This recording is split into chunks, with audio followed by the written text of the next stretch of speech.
This is Misha Houston, and I'm here to do my review of The Haves and the Have Nots. Tonight's episode was the season finale, and it is entitled The Veronica Show. I thought that the episode was a very good. I enjoyed the beginning, the middle, and the end.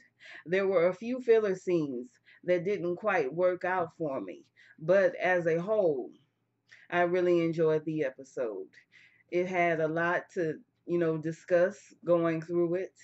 And I'm really enjoyed the cliffhanger. And I'm very excited to see what will happen in January. So thank you very much, Tyler Perry, and thank you for a very good season. I appreciate you. Thank you. The first group of people we go to is Candace, Hannah, Benny, the funeral director, Catherine, and Quincy Jr., who is dead in the casket. Candace is in shock and crying over seeing Quincy in the casket. Benny tries to comfort her, and the funeral director says that he is sorry. Candace asks the funeral director, "Why didn't you tell me that he was in there?"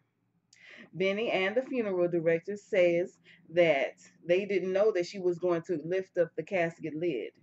Benny says that that is why we came here, to view his body and to make final arrangements.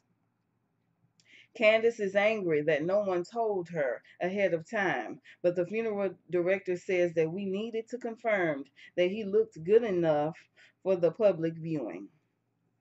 Benny wants the casket to be closed for right now, and the funeral director agrees.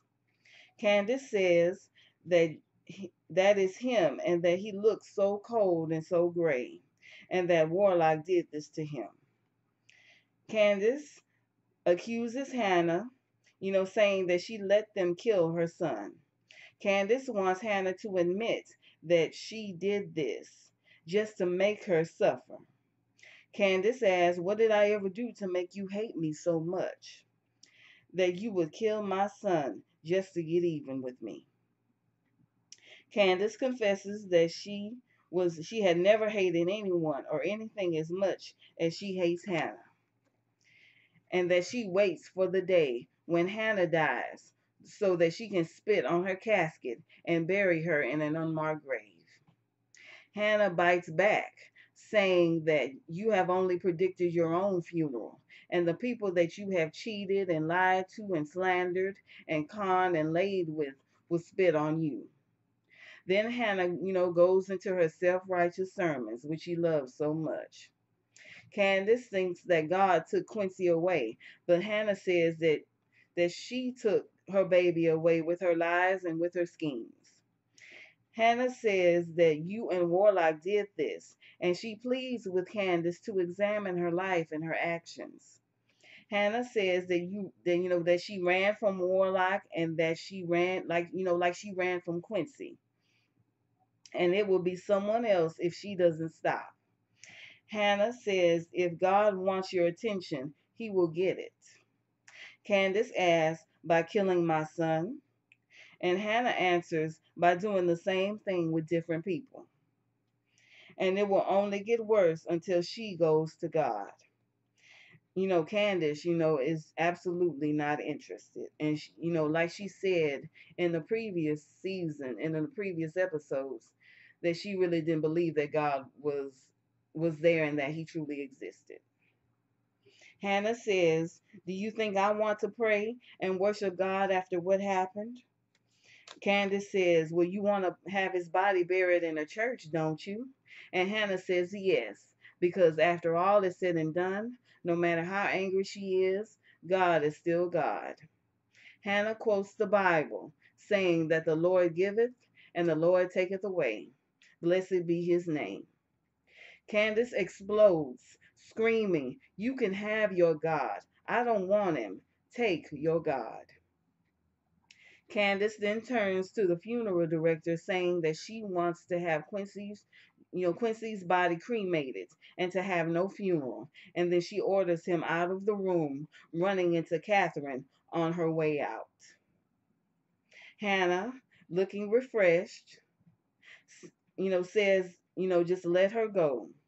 She doesn't mind that Quincy's body will be cremated, and she says that it's nothing but a vessel and that his spirit is gone. Catherine offers to help, but Hannah is satisfied, with her victory over Candace. Then they all say goodbye to Quincy. Hannah opens up the casket and she prays for his soul.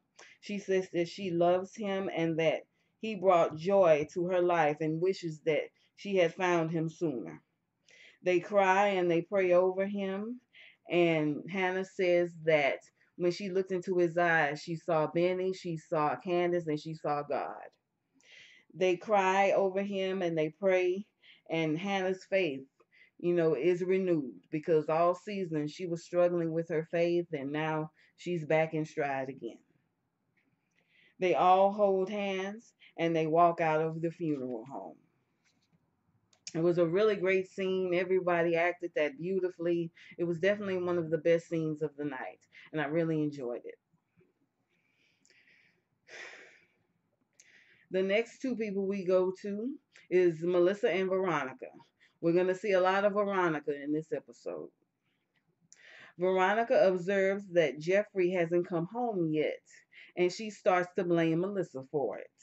Melissa says she can't make him come here if he doesn't want to, but Veronica insists that she can if she truly wants it. Veronica says that men don't have brains of their own, so we have to be their brains. And Veronica, Veronica expects Melissa to help her out with this, saying that she doesn't really do anything around the house except lie there and do nothing. Veronica calls Jeffrey on his cell phone again, and he does not answer. Veronica asks if Melissa has eaten, but she says no, she hasn't. Veronica threatens to force food down her throat, and Melissa replies, Why not? You force everything else down my throat. Veronica says that she's doing her a favor. Since Melissa is so stupid, the men would just use her up and then discard her, and she doesn't have the wherewithal to get those men in line before they get her. Then Veronica, throws the sandwich full in her face, throws it full at her, and expects her to eat the sandwich. Then Veronica says she expects Melissa to have the bed clean when she gets back. Then she insults Melissa, insulting, her hairstyle, saying that why would any man want to come home to that? And then Melissa retorts, saying, especially not a gay man. Veronica tries to slap Melissa, but she blocks it. Veronica tells her that she never wants to hear her say that again about her son. Then she orders Melissa to get her ghetto ass up and to get it together because the only reason she's tolerating her is because of the baby. Ugh, Veronica. It just never ends with her. The next two people we go to is Ana and Wyatt. And this is kind of, like one of the filler scenes. One of the filler scenes that I was talking about, they kind of could have cut it out. But, whatever. Apparently, they've decided to stop Ana and Wyatt's story right there at the end. In the preview, we saw them kissing. And now, apparently, they're just walking through the park. So I guess they're saving that for next season. Ana and Wyatt are walking through the park when a Catholic priest walks between them. This immediately freaks Wyatt out because of his past rapes and abuses. Ana tries to understand his mood change and why he has suddenly, gotten so unhappy at this moment, but Wyatt doesn't really want to talk about it, and he just wants to go back to his apartment. The next two people we go to is Candace and Jim. Another good scene that I really enjoyed. At the Artesian Hotel, Candace goes to her room to find out that she can't get in. Then Jim comes parading down the hallway, gloating and arrogant as he's always been. He can see that she can't get into her room and he invites her into his. Candace refuses him that. Then Jim says that she still owes him sex. So he gives her, his room number. Jim says that she was nowhere else. She has nowhere else to go and mentions that Warlock is looking for her. Candace says that Warlock is dead. Then Candace asks him, "How do you know that Warlock is looking for me?" Jim replies, "Everyone is looking for her." Jim says, "You brought it all on yourself because you didn't pay him the rest of the money." Candace then asks Jim if it was he who told Warlock how much it was, and Jim confirms that. She blames him, saying that you caused all of this and that Warlock shot and killed my son. Jim says yes, he is sorry, which Candace doesn't, believe, and he knows exactly how it feels to lose a child.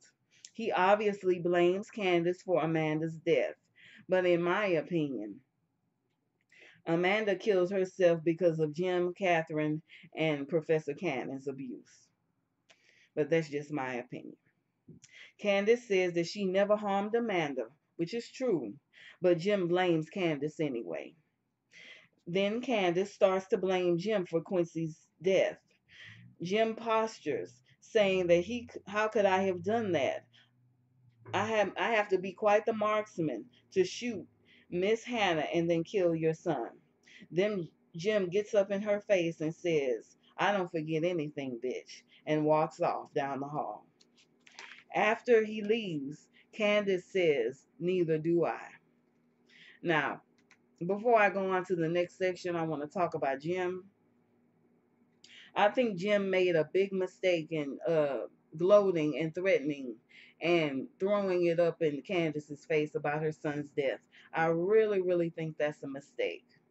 Because once when Jim had Mama Rose in his pocket, he doesn't have her anymore. But Candace now does. She can order a hit on Jim. And I'm sure Mama Rose will be happy to go along with the plan, seeing as Jim is the one who let Warlock out to take shots at her grandson. I really, really think it was a big mistake on his part to get in her face.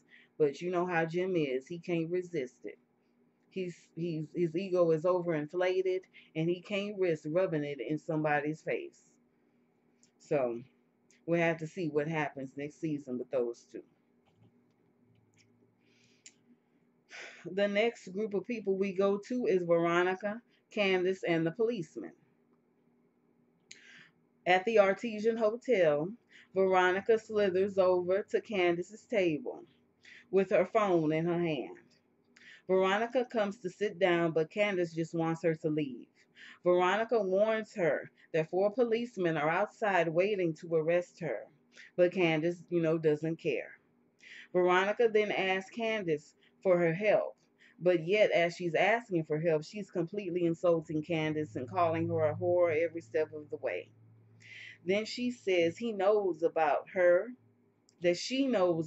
her and Erica setting up David. She knows about Erica, Candace, and Warlock. She knows that Candace and Erica don't get along. She knows that Erica was once her bottom bitch and that Candace doesn't trust her. Then Veronica plays the recording for Candace and, of the conversation that the two of them had. Candace wants to know how Veronica got her hands on this, and Veronica confesses that she sent flowers, to Erica's room with a camera in the vase. Candace knows that she sent the flowers away, but Veronica figured that since Erica is a broke girl, she would want a nice vase, and and that she decided to keep it. So she put a camera in the vase. Veronica knows they have a plan for David and she wants in. Veronica wants to make David suffer. And since Candace, has put a mole in with David, she wants in on the scheme. Veronica is willing to horse trade Erica and David for Candace's freedom. Candace, starts to refuse, and then the four policemen come into the room looking at Candace. Veronica asks her one more time for help, and Candace refuses again. Then the police charge Candace with murder, and then they arrest her. I understand why she doesn't want to be bothered with Veronica, but as I was watching that scene, all I can think of was just, girl, just take the deal. Give up Erica for your freedom. But apparently later on in the episode, she's going to do just that. The next three people we go to is Justin, Jeffrey, and Veronica. In Jeffrey's hotel room at the Artesian, he and Justin are talking. Jeffrey wants Justin to tell his wife now before she is blindsided in open court. Justin doesn't believe that Veronica will do this, but Jeffrey is sure and for certain that Veronica will. Justin, just wants to ignore all of this and just go back to bed with Jeffrey. I mean, he is really, really sprung on Jeffrey. No doubt about it. Then a note is slipped up underneath Jeffrey's door. Jeffrey reads it, and it says that I know that he is in there. They both leave the room where Veronica is waiting in the hallway by the elevator. Justin wants to attack Veronica, but Jeffrey, holds him back. Veronica says that she is on her way to court and it will be a fun day. Justin, charges at her again, and Veronica says, "You better get that bitch." Jeffrey threatens her. Then Veronica complains to Jeffrey that he didn't come home like she wanted him to. She says that the time for dialogue is over and that she's sick of him, with these other men. Justin counters, saying that I'm sick. I'm the one that's really sick of you. Veronica says that, what are you going to do? Shoot me with your little gun? And then Justin, grabs Veronica. He grabs her, and gets a lock on her. And then she, taunts him by saying, "Go ahead, grab me, grab my $4,000 suit, and then you'll know the meaning of Black Lives Matter." She shouts it out loud in the middle of the hallway. And then she says that you don't care about anything but one black life. And then she throws it in Jeffrey's face, saying that he's going to be arrested. Then she orders Jeffrey to be in open court, and she tells Justin that she'll see him in divorce court. And she gets on the elevator. Now, I want to talk about Jeffrey for a minute. David told him in the last episode to find another hotel. Why hasn't he done that yet? I mean, Veronica is after you. Why are you still in the hotel room where she can find you? Why didn't he just go to another hotel like David told him to? It's ridiculous. It's like he didn't listen to the good advice that David was giving him. It's ridiculous. It's absolutely ridiculous. The next scene is for Melissa. Melissa is back at Veronica's house, and she picks up a wire coat hanger. And that scene really reminded me of American Horror Story. It's an episode in the second season of American Horror Story Asylum called The Coat Hanger. And in that episode, it was exactly as what happened in that scene with Melissa. So, if I'm a fan of American Horror Story, and if you are too, check out that second season because it's really, really good. The show is great. Check that out. The next two people we go to is Candace and Veronica. Veronica goes to visit Candace in jail. Veronica says that she is due in court in 20 minutes. Are you in or are you out? Candace says, if I walk, then I'm in with you. Veronica says that she will call once everything is over and that Candace will be out soon. It was a smart move on Candace because she was in the prison cell. Good for her for making the right move for once. The next three people we go to is David, Erica, and Jeffrey. Erica wakes up in David's apartment. She is bedazzled by the apartment and the view of the river. She says that she could get used to this, and David hopes so too. He wants to know who put that bruise on her face, but she refuses to answer and continues to play him. She wants to go to get something to eat, and she also wants to go to the grocery store. And David wants to take her shopping. She suggests, a thrift store, but David thinks that she should have better. She completely manipulated that situation. Then David answers his phone, and it is his son Jeffrey. He tells David all of what happened in the hallway that he shouldn't have even been in. And David thinks that it's nothing but a bluff. He tells Jeffrey not to go to court, just go to another hotel, lay low, and stay away from Veronica. None of which he does. Erica is in the background recording David's conversation. And after David hangs up the phone with Jeffrey, they both leave.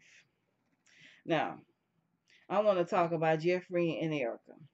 First off, Jeffrey, as I said before, he should have listened to his father's advice, but he wouldn't listen. He just refused to do anything that David told him to do. If all he had to do was go to another hotel, and Veronica wouldn't have been able to find him. I also want to take a little time to talk about Erica. Now, Erica is kind of, in my opinion, giving herself away a little bit. When David met Erica in the parking garage, she was, in a yellow dress, trying to fix her two-seater, $100,000 car. David saw her, bent over, trying to fix her car and her tire in the episode The Silk Handkerchief. But now apparently she's bedazzled. It's like she doesn't even have anything at all. It's like she's a broke woman that just, finally, found money for herself. And she's kind of giving herself away, in my opinion. And her mask is starting to slip, and it's a shame that David can't see it because I really saw this clearly. She shouldn't be so bedazzled by that nice apartment if she's driving $100,000 car. But I don't know if it's the writing. I don't know if it's Erica. But, to me, she's really giving herself away with this. She shouldn't be bedazzled by that nice apartment if she has the money to afford $100,000 two-seater car.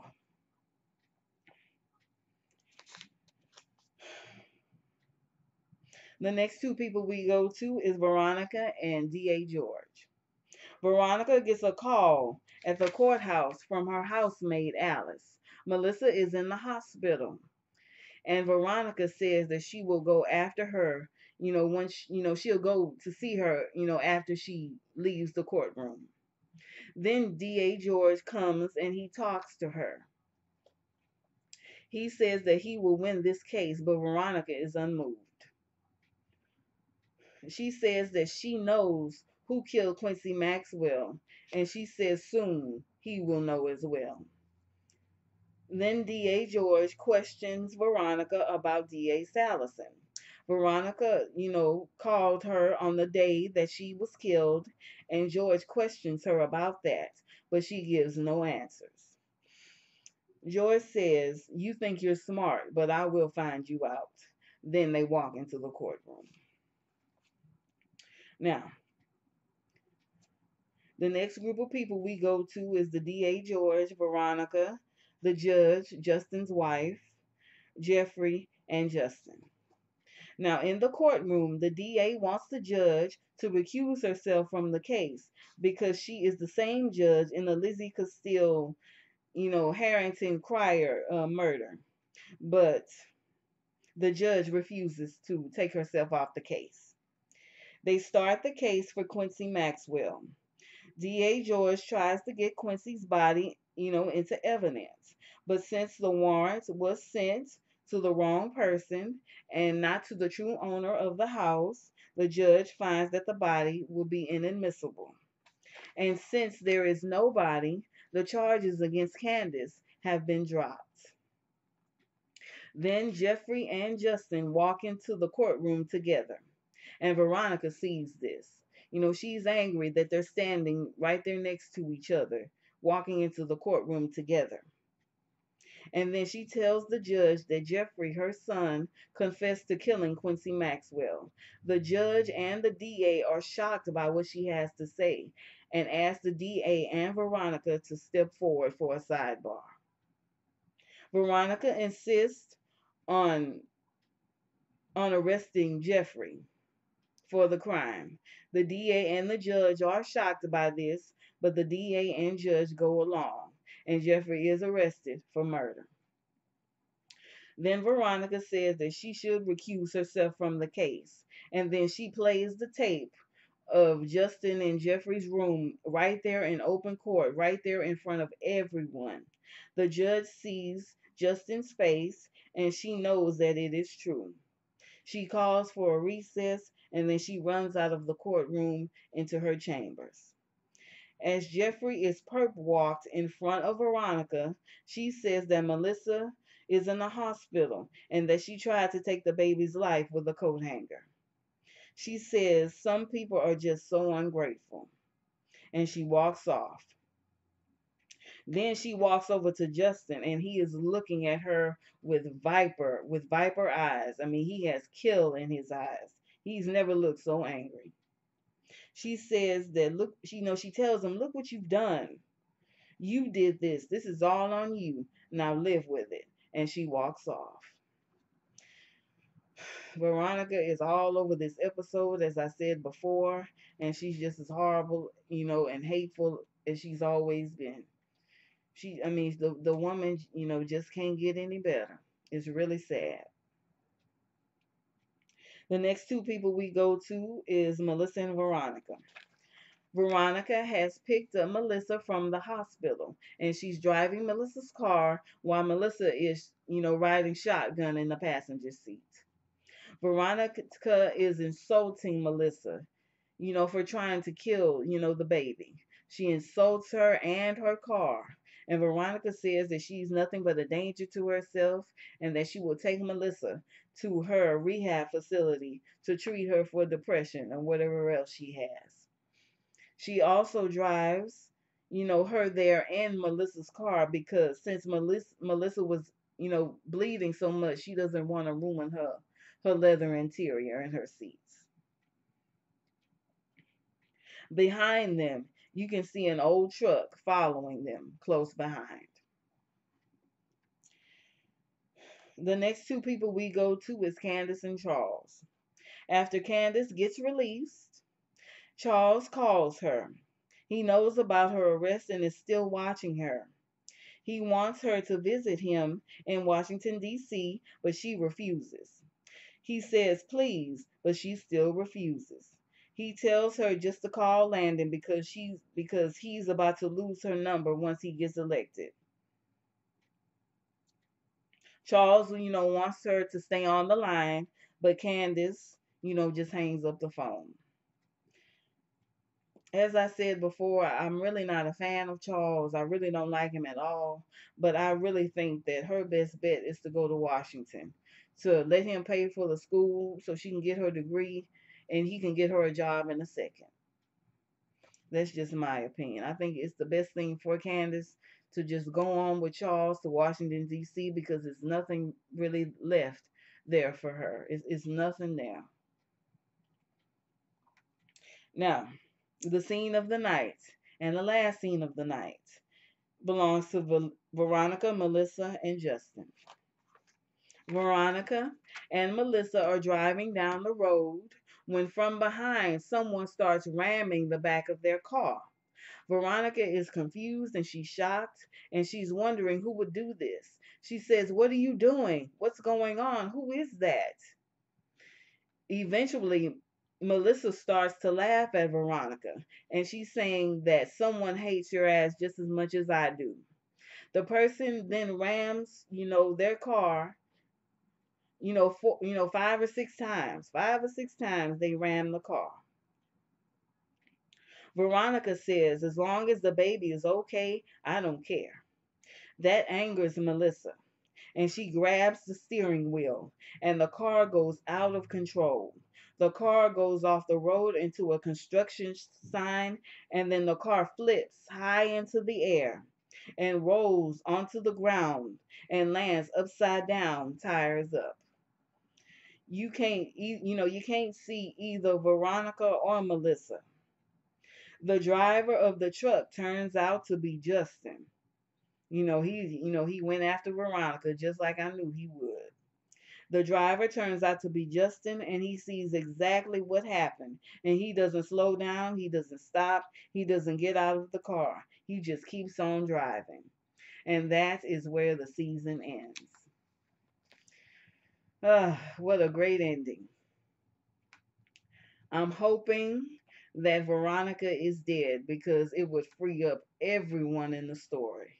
It really would. It would free up Justin. It would free up David. It would free up Catherine. It would free up Candace. It would just free up everyone else. And no one would have to deal with her anymore. So I'm hoping that she is truly gone. I wish all of the best of luck to the actress, to the actress Angela Robinson, but I am just so sick of Veronica. She needs to go. She needs out. I want her out and off of my television screen. Thank you very, very much for watching my review.